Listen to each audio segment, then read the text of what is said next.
देखो, मेरी लाइफ की ना एक फिलॉसफी है, पॉलिसी है, नियम है, रूल है, हम उसी पे चलते हैं।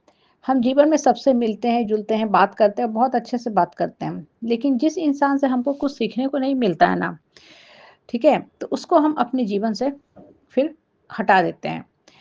वैसे इंसान को हम अपने मन में नहीं रखते हैं, ढोते नहीं रहते हैं। इसका मतलब जानते हो क्या होता है? कि कोई इंसान संघर्ष कर रहा है, ठीक है, संघर्ष कर रहा है उसमें कोई बुराई नहीं है, सबके पास पैसा भी बराबर नहीं होता है, ये भी बात सही है।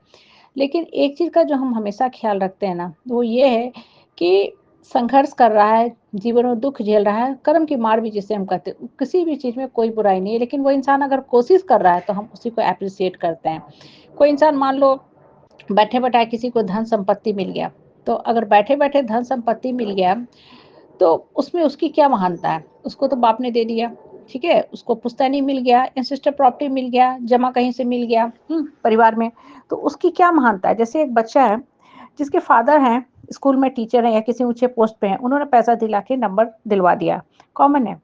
ये सब चीज़ें कॉमन है आजकल, हम लोग आए दिन सुनते रहते हैं, तभी तो क्वेश्चन आउट होने की घटनाएँ होती रहती हैं। अब उसमें कोई महानता है नहीं। लेकिन वही बच्चा है मान लो कोई बहुत ही छोटे तबके से आ रहा है, गरीब घर से आ रहा है, ठीक है? उसके पास उतनी सुख-सुविधा सामर्थ्य नहीं था, लेकिन आज वो बच्चा पढ़ के बहुत अच्छे पोस्ट पे गया है। तो वो बच्चे ने बहुत कुछ सिखाया। इसलिए बोले ना कि इंसान का जीवन सिर्फ़ अपने लिए नहीं होता है। जब इंसान संघर्ष करता है ना, तो औरों को भी बहुत कुछ सिखाता है। लेकिन हम इस चीज़ को ना एप्रिसिएशन नहीं करते हैं। हम किस चीज़ को एप्रिसिएशन करते हैं? कौन कितना महँगा गाड़ी लिया, कितना महँगा मोबाइल लिया, हाँ? कितना घर को सजावट करके रखा है, हम इस चीज़ को अहमियत देते हैं। हालाँकि उसमें कोई बुराई नहीं है, लेकिन आप ये देखो ना कि आपकी उसमें कितनी योग्यता है, अगर हम बच्चे को गाड़ी खरीद के दे रहे हैं, तो उसमें क्या योग्यता है? वो तो ये बता रहा है कि माँ-बाप तुम्हारा योग्य है और हम माँ-बाप के दिए हुए गाड़ी पे घूम रहे हैं। हाँ, फादर तुम्हारा टीचर है, कहीं तुमको नंबर दिलवा दिया, तो तुमको बैठे-बैठाए नंबर आ गया, तुम फूल माला पहन लिए, तुम्हारा फ़ोटो छप गया है पेपर में, न्यूज़पेपर में, मैगज़ीन में, तो उससे क्या फ़ायदा हुआ? तुम्हारी अपनी योग्यता तो नील है ना। और इंसान को जो बड़ा बनाता है ना, उसका अपना योग्यता से ही इंसान बड़ा बनता है। कहीं से कुछ दे देने से, मिल जाने से बड़ा नहीं होता है।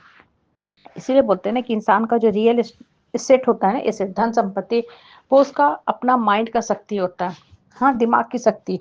अगर आपका अपना माइंड स्ट्रांग है ना, तो वही आपको जीवन में आगे लेके जाएगा, इर्रेस्पेक्टिव ऑफ कि आपको क्या पुश्तैनी मिला, क्या नहीं मिला। बहुत से लोग होते हैं ना, कुंठा के शिकार हो जाते हैं। क्यों कुंठा के शिकार हो जाते हैं? उनको लगता है अरे मेरा जीवन खाली कष्ट में ही बीत गया, कुछ नहीं है। एक्चुअली वो देख नहीं पाते ना कि भगवान ने तो हमको बहुत कुछ दिया है।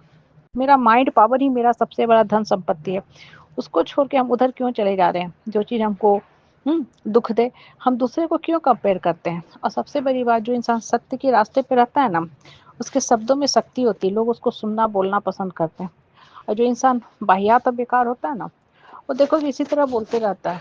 उसकी बातों में ना शक्ति होती है, ना उसमें कुछ वैसा समर्थ होता है, ना कुछ सिखाने को होता है। और मेरा सिंपल फिलॉसफी है, पॉलिसी है कि ऐसे लोगों को अपने जीवन से दूर कर दो। जो लोग तुमको किसी काम में नहीं आ रहे हैं ना, उनको तुम अपने जीवन से एकदम दूर हटा दो। क्योंकि इस तरह के आदमी से ज़्यादा बात भी करोगे ना, तो वो क्या करेंगे? आपके दिमाग को डैमेज करेंगे, खराब और गंदा करेंगे।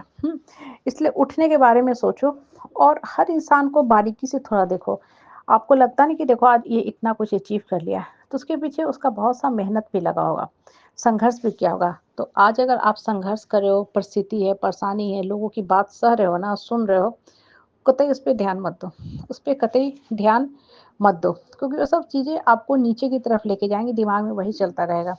दिमाग में लगाओ कि हमको बढ़ना कैसे है। जब बढ़ने के बारे में सोचोगे ना, तब आपके पास ऑप्शन पे ऑप्शन पे ऑप्शन आता जाएगा। आप उठ के ग्रो करते जाओगे। लेकिन जब आप बढ़ने के बारे में नहीं सोचोगे ना, आपका जीवन यूँ व्यर्थ में नष्ट होता जाएगा। इसलिए लाइफ में ग्रो करने के बारे में सोचो और जीवन में ना संगति हमेशा अच्छे रखा करो। बच्चों को हम कहते हैं ना अच्छा संगति, तो अपने लिए भी अच्छी संगति तलाशो। अच्छी संगति में रहोगे ना, तभी आपका ग्रोथ होगा। करने का मतलब क्या है कि हर विपरीत परिस्थिति को, परेशानी को हैपीली एक्सेप्ट करो और अंत समय में ना आप धरती पे जब भी जाते हो, एक अच्छा इतिहास रच के जाओगे, मतलब दोनों लोगों को अच्छी शिक्षा दे के जाओगे। इसलिए जीवन को हमेशा कबूलना सीखो कि जो हो रहा है अच्छे के लिए हो रहा है और आगे हम इसको अपनी अच्छी सोच से और अच्छा बनाते जाएँगे।